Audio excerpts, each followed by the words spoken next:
à Tối đi ạ. tôi là suy tối à Rồi họ bé xin chứ. Ôn nó là ôn nó. Thôi. Khai nó à. Là cuối rồi mà, tao bây giờ tao. Tối này cũng hả? Nó phải lấy đây này. Cùng nhau à. Bây giờ chỉ là chỉ cú hồi kinh châu cơ. Đây cái. Thế này phụ đi thay mua phải thay này không à? Con lấy. À, như là cho nó cái. Ồ, con trai nó trâu, nó tay rồi. Em của nó trâu à? Em khó rồi, nó đi vào trên à? Thì con nó chỉ nó đi à? Chứ rồi. Em chỉ xin đi chứ nào? Em chỉ xin. Nó con nó có gì bạn? Lấy cái đồ bộ gì ấy? Thay thay. Chứ à? Cái thay coi chứ bọn nó là tí á. Cân nổi nó dài. Cà phê ư? Tôi xứ cả lạ.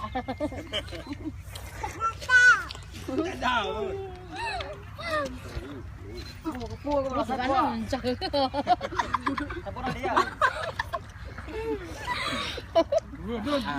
Chứ lại mãi nó lại tài hết. Đều nó hòm, chỉ phút tối à mày.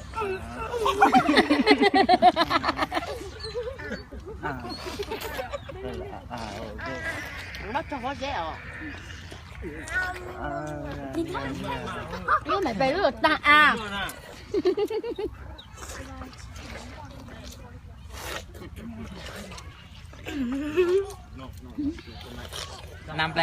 Nằm đây lúc sau là mày lại mí trên mí sau là.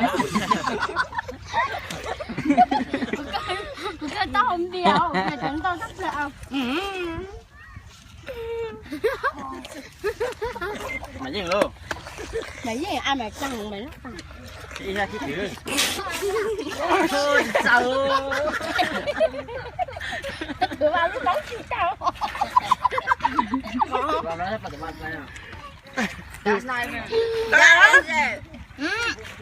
Nó có rong câu rồi à? Nó có rong câu dạng mày đây nữa à? Sao sự tiệt tổ à biết à? Bữa nào nó sẽ trẻ. tao tao Nó rửa. Bắt tay lên. Nó sẽ ổn luôn á. Là mà không bé hả?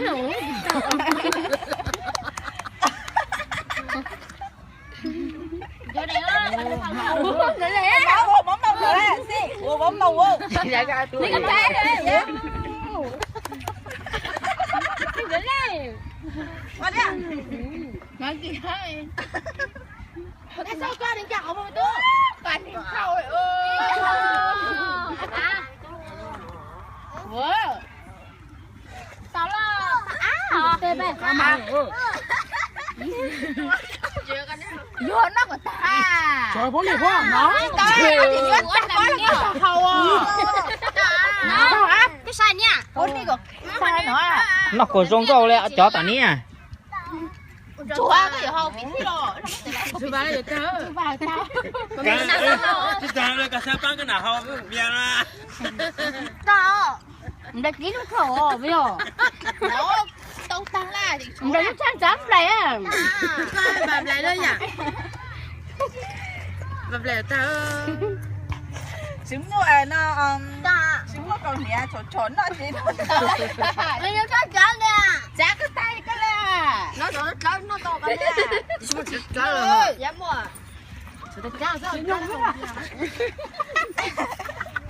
Chú con này mua phụ cái gì đó hả?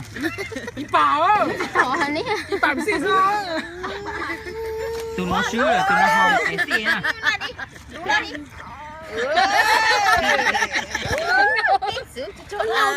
Ô ba, cái thằng bé. Mày tìm cái nào khó nè? Được cũng play. cái nhom được cái Bro, có play đó. Sao cho anh nhiều tấm muốn mua về lý do tê căn khẩu mình chụp lên. Mình chịu ở nào ba. Cái này nữa. Sao khó nhàng. Đuổi ôm đây ha. cái xíu Sẽ sáng rồi sẽ gì tàu. Vừa ôm mẹ mua ăn. Tụi nó xứ tao hòm cái gì à?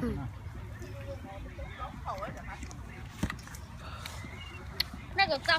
Tụi nó nửa bán nửa tay nó nửa tay nè. đâu là Bro. Em Này cái nhiều chém một lẩu